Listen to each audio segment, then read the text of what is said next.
Welcome back to Sharpen the Point. We continue our look at the Big Ten, breaking down what each team is losing, returning, and bringing in for next season. Today, it was alphabetical order, but we landed on three teams with national title aspirations in Ohio State, Oregon, and Penn State. Now, does Penn State have national title aspirations? I don't know. Iowa State, the Penn State Cyclones, the Iowa State Nittany Lions, whatever you want to call them. But we'll get to them in a bit. Starting out first with Ohio State, I don't really like the Arthur Smith hire, but that's a personal opinion. I just don't think Arthur Smith's particularly good, but they bring back so much, they're going to score a crap ton of points no matter whether I'm calling plays or a homeless man on the corner does, because they got a ridiculous amount of talent.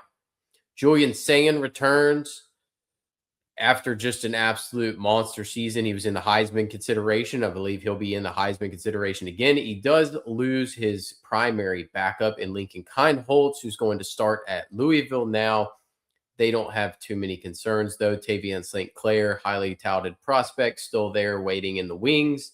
He shouldn't see the field unless something goes catastrophically wrong for Julian Sayin, who's going to be an absolute monster. Running back wise, Bo Jackson is a freak and amazingly good. He did not get enough carries early in the season. They spent too much time handing the football off to a converted tight end, CJ Donaldson. However, Isaiah West, extremely talented as well. I think Bo Jackson ends up just dominating this room. Jacoby Jackson, underrated pickup. I think that's an upgrade over CJ Donaldson.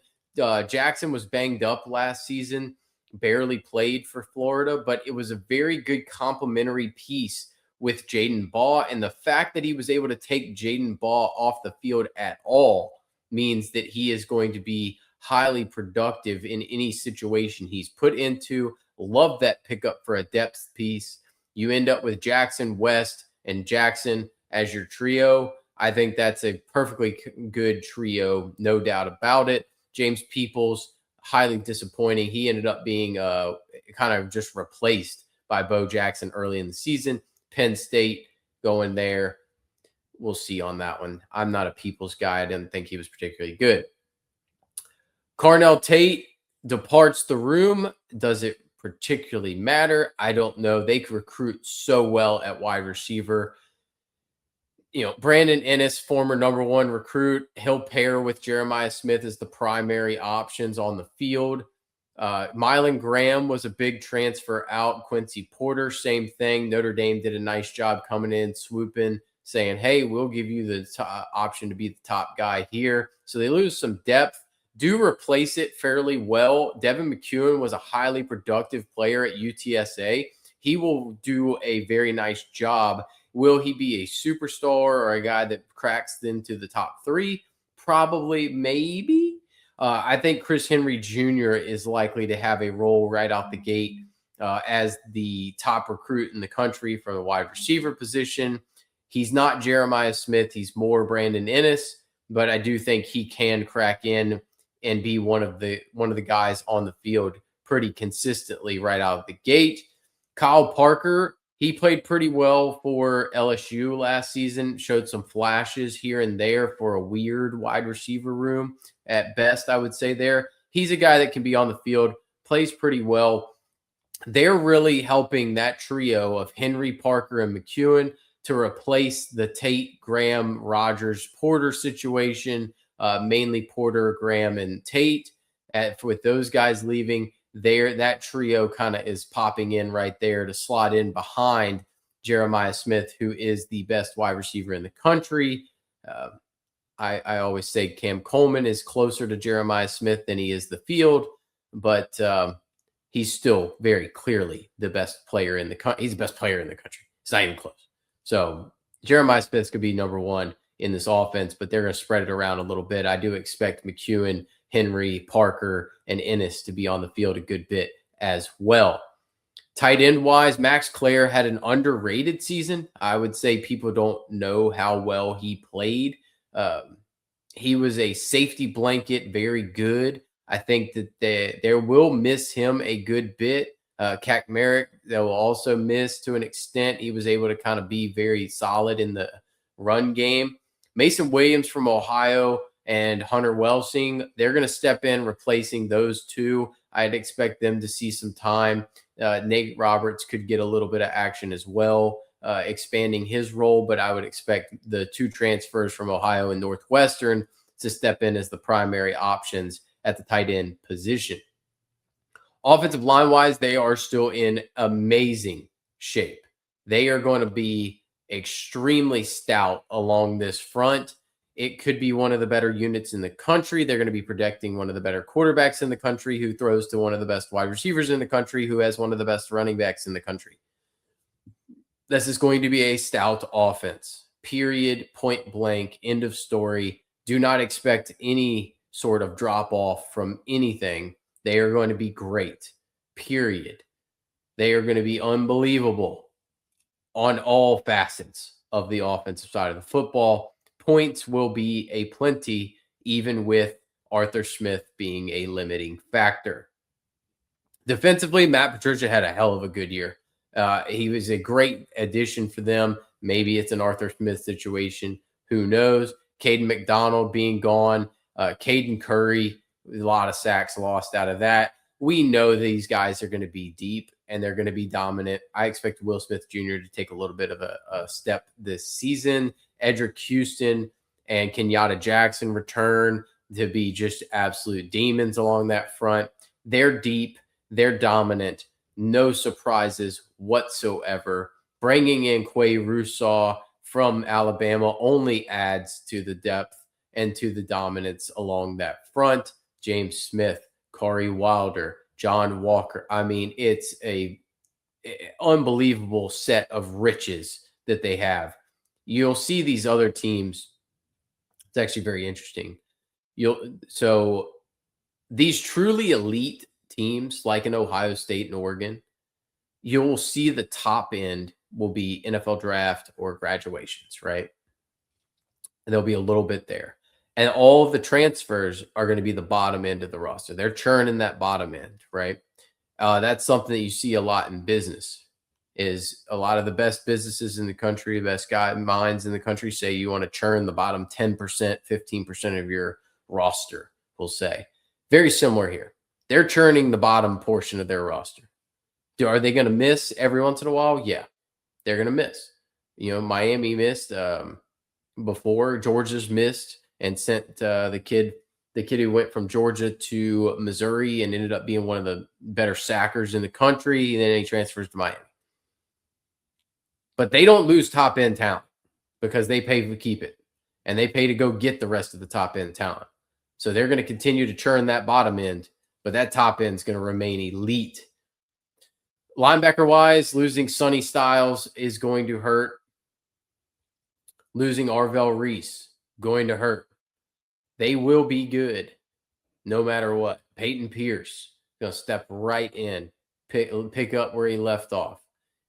You're going to have plenty of options that are going to take care of things. There's a little bit more questions, but there's just so loaded here with Pettyjohn, with Alford, with Stover. Bring in Sincere Johnson.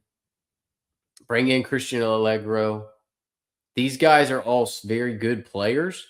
Do I think that they're better off along the defensive line than they are in the linebacker room given the losses? Yes. I think linebackers the weakness of those two units. And then you just have to figure out on the back end more losses, right? So I think the front four is extremely talented. I think the back seven is where the questions come in and where Patricia's going to have to use his scheme to kind of pick some things up. Caleb Downs was the best defensive player in the country. His loss will be felt heavily. Igmanosin, not the biggest fan. Not the biggest fan. I thought he was a little handsy, a little too handsy. He was able to get away with it, though. Lorenzo Styles, great player. That's going to hurt. So there's plenty in here that's going to hurt a good bit. I think the loss of Fahim Delane could end up biting them in the butt. I'm kind of surprised that he ends up going to LSU instead of staying for another season. But maybe he felt that they passed him over for Terry Moore, for Earl Little. Bringing in Terry Moore from Duke, big addition. Bringing in Earl Little Jr. from Florida State, big addition. So they're trying to remake this safety group, and maybe he felt passed over in that sense. Devin Sanchez is a guy that's highly touted, probably ends up stepping right into a corner spot, left by Igbinosun, pairs with Jermaine Matthews Jr. Jalen McClain remains out there with these guys. They also bring in Cam Calhoun from Alabama, who's probably going to want to end up being in a role. So I'd expect that you end up seeing this back seven be the question mark early in the season, potentially, given that they lost so much leadership with Downs. I think you think that the loss of the linebacking core with Styles and Arvell Reese is probably going to hurt early on. And that's going to be the question mark when they play Texas early in the season. How does this back seven hold up against the firepower that is that Texas offense? That'll be a question. Can they get it after the quarterback enough? I think the offense has zero to worry about. You're going to be able to score. You'll be able to outscore dang near everybody that's on the schedule. That Texas game is going to be a heavy test for this back end. No doubt about it. But the Texas offense is very similar to the Ohio State offense, that it should be a team that outscores a lot of teams, no matter what. All right. Moving on to Oregon. Lose both coordinators, but not something Dan Lanning hadn't done before. Do get the advantage of bringing back Dante Moore. There was some question as to whether he would return after this season. He was projected to be a high pick. No surprise, though. I think his long-term prospects, he needed to be able to return to this team in order to continue his growth trajectory. Somewhat surprised that Novosad was going to leave, although more surprised that Novosad, considering there was a lot of talk in the offseason that Novosad was pushing more for the job, that Novosad ends up at Bowling Green of all places. Raiola comes in. I think he's on the Dante Moore plan, that he wants to sit behind him for a year, see what happens, and then take over. And then Akili Smith is some interesting backup situation. We'll have to wait and see how he develops, but I am interested to see on that one. Running back wise, I'm not concerned whatsoever with the loss of Noah Whittington. I think they are better with Jordan Davison and De'Aaron Hill in the backfield. I thought they looked great. Mekhi Hughes now gone to Houston. The combination of Davison and Hill is freakishly good. Davison is a thumper who can absolutely scoot, and then De'Aaron Hill is more of the traditional scat back Oregon style. I think the combination of Hill and Davison ends up being your top options. We'll see if anybody else mixes in. They used dang near everybody because everybody got hurt late in the season, but Hill and Davison are both going to be superstars. They'll split the work fairly evenly between them. Wide receiver wise, I know Malik Benson was kind of the de facto number one late in the season. He absolutely dominated for a good portion of it. No concerns with him gone. He's not a good, but he's a highly replaceable player, is what I would tell you. I don't think he was particularly good. I don't think his route running is particularly good. DeCorian Moore is going to continue his growth trajectory. Very difficult for him, given that he messed that knee up a good bit, but him, Jeremiah McClellan paired up. You bring back Evan Stewart after a lost season. So I think the combination of Stewart, Moore are guaranteed guaranteed starting spots. And then Iverson Hooks was a very smart pickup out of UAB. Performed extremely well there. I think he slots into a rotation at worst, with Jeremiah McClellan being on the field as well. You saw Kyler Casper transfer out to BYU. Saw Justice Lowe transfer out. Gary Bryant was banged up for most of the season. The real story here is Moore should take another step forward. Stewart returns with all the talent in the world. If they can produce that line out of Malik Benson, Evan Stewart can just go far and ahead of that line, no doubt about it. I wouldn't be shocked if Evan Stewart pushed closer to 8, 9, even 1,000-yard season with DeCorian Moore getting up and matching that pretty close as well. Tight end wise, before the season, if you would have told me that Kenyon Sadiq was gone, which I'm not surprised by, I would have said, man, they're going to be in some trouble. But be daggone if Jamari Johnson didn't look amazing late in the season. So Kenyon Sadiq gone, yes, that's a weapon, just an absolute weapon. But with the growth of the wide receivers and the returning production, Jamari Johnson will be just fine and be very good. Andrew Olesh was a smart pickup out of Penn State. Kendre Harrison, they do an extremely good job of developing and bringing in tight ends. No, not too concerned with the tight end room. I think they're going to produce and be a big part of this offense once again. Offensive line wise, they brought these guys in and now they're gone. I don't think you're going to be too concerned here. Emmanuel Pregnon played very well coming over from USC. Isaiah World caught a lot of flack, but played well coming over from Nevada. And Alex Harkey played fairly solid coming over from Colorado. They will just pick, parse, and replace once again. Nothing too concerning. That offensive line performs well. The offense around it performs well. They have enough around them to mask any deficiencies. So that offense is going to be rolling on all cylinders. We'll have to wait and kind of see what happens along the offensive line. That's probably where the most question marks are. But overall, it should be a very solid offense once again. Defensively, they paid to keep people, let me tell you.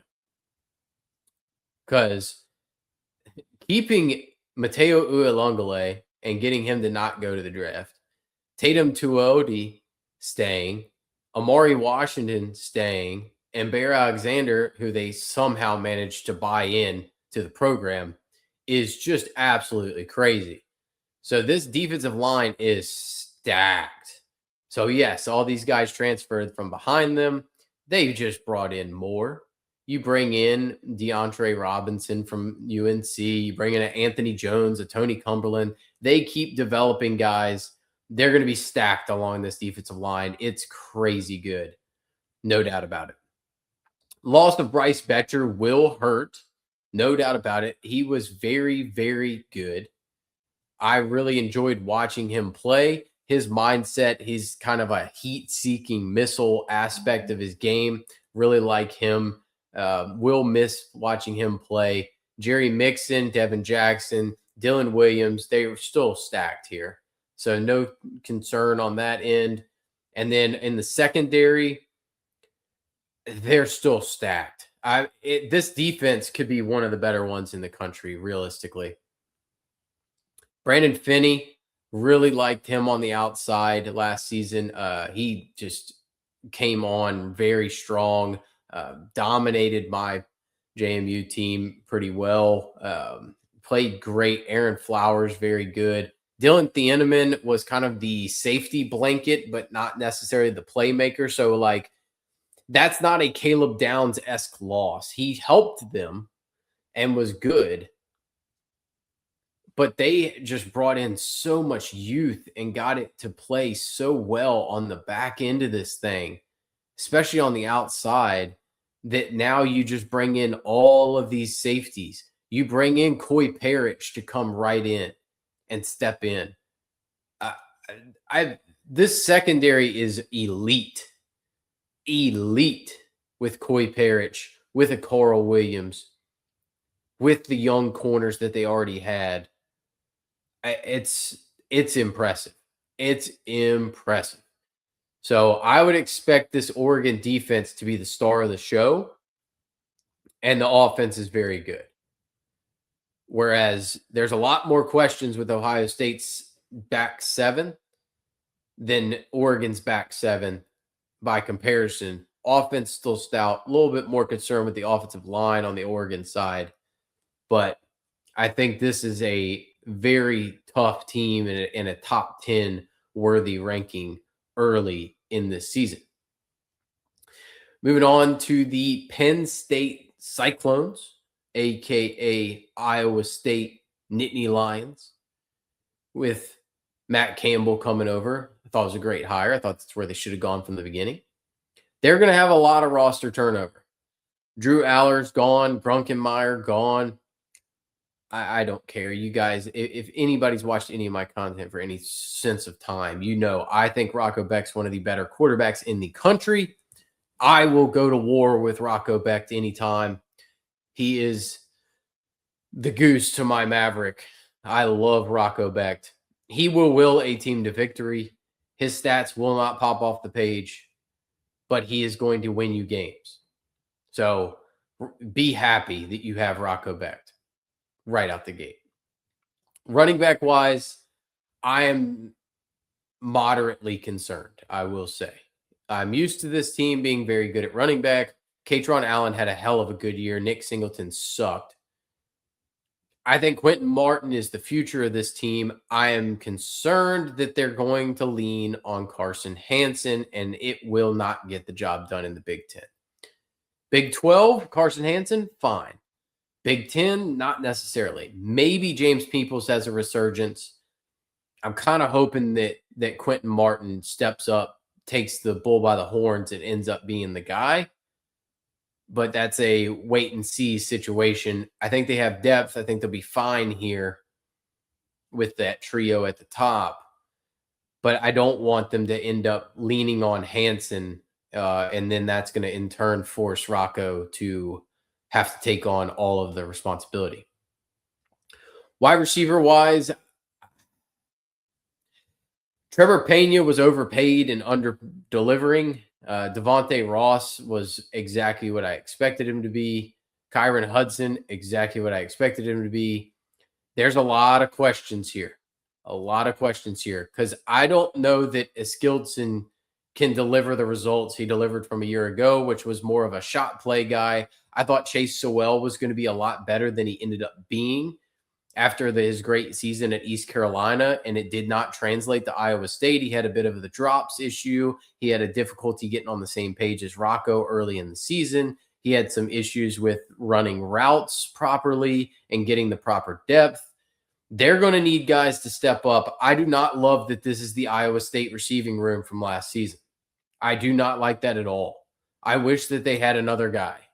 They need a one. They do not have a one. That scares me. That's just they needed a Nick Marsh. Legitimately needed a Nick Marsh. Tight end room wise, Luke Reynolds, you're going to view as a big loss. I understand that, and him going to Virginia Tech hurts a little bit more. I would have liked to have kept Reynolds, but I understand his situation because Ben Bramer and Gabe Burkle have this Gronkowski, Hernandez, Brady type situation with Rocco. They just fit together perfectly, play together extremely well, know what each other's thinking, doing, and all of that. I'm highly confident that the tight end room is very good. I have no concern there. I think Rapalaya is going to end up being very good as well. So you pair that, and the tight end room's great. They're going to have to carry a load from a receiving standpoint, and they're going to play a lot of two tight end sets. Offensive line-wise, they moved on from a good amount of people. They all graduate. It performed okay. I think Donka was a good guy to keep. They're still pretty decent up front because Ruli's a solid player. Cousins, solid player. It just comes down to how much of these guys they're going to try to add in. And like Trevor Burr, is a really good get bring him over with the staff from Iowa State. Thought he played extremely well for them. Brock Riker was a good add for them in case they need to use him. So just trying to figure that stuff out. How do they feel about the offensive line? I think they're comfortable with it. And I think Rocco's able to mask a lot of stuff. That offensive line did underperform for Iowa State last season. He was kind of on the run a good bit. He could still perform under that. So I'm not too worried about it, but I think the offensive line will need to gel and be fairly good for them to continue being able to perform, specifically because their running back room is questionable. The wide receiver room is questionable. I don't think you're going to see a high-powered offense, specifically compared to the Oregon team and the Ohio State team we just talked about. Defensively, D'Anton Lynn was a monster hire. He is one of the best defensive coordinators in the country. He turned around UCLA's defense, turned around USC's defense. He's going to have to do some stuff here to try to figure this thing out, because you end up with losses of denied Dennis Sutton, Zane Durant, Xavier Gillum, Alonzo Ford. Lots of turnover on the defensive side of the football. And they're going to be relying on a lot of transfers. I'm nervous about it. I'll be honest. I'm nervous about it. D'Anton Lynn does know a good bit about Keanu Williams and Siale Tuapaki. This coaching staff knows a good bit about Elijah Carnell and Ezeagu. So we have to buy in that the coaches know their guys, because they let a lot of guys go. So we're going to have to see how they do with this situation. Very similarly, bringing back Tony Rojas is going to help for some semblance of similarity. The coaching staff brought basically the entire linebacking core from Iowa State, which was honestly, I thought it was one of the more underrated linebacker cores in the country. I feel like I know the name Chris Filippo for some reason. I don't know why, but I think it just reminded me of a guy that I was recruited like 15 years ago. Yeah, you got a lot of turnover in this portion, but a lot of stability with them already knowing these guys. These guys produced for them a year ago. The defense for Iowa State was underrated last season. So bringing them in will be fine. Secondary wise, it's part and parcel here. I mean, Marcus Neal, Jeremiah Cooper, both great players out of Iowa State. Jamison Patton, good player out of Iowa State. So they're going to have to add those guys in. They're just trying to piece together. Zachy Wheatley, that's a loss in my opinion. I thought he played well. But they're going to have to figure out how these guys all fit together. Luckily, there's a lot of these guys that they're just changing uniform, and they have played together with the Patton, Neal, Cooper, and then all of the other additions from the Iowa State side.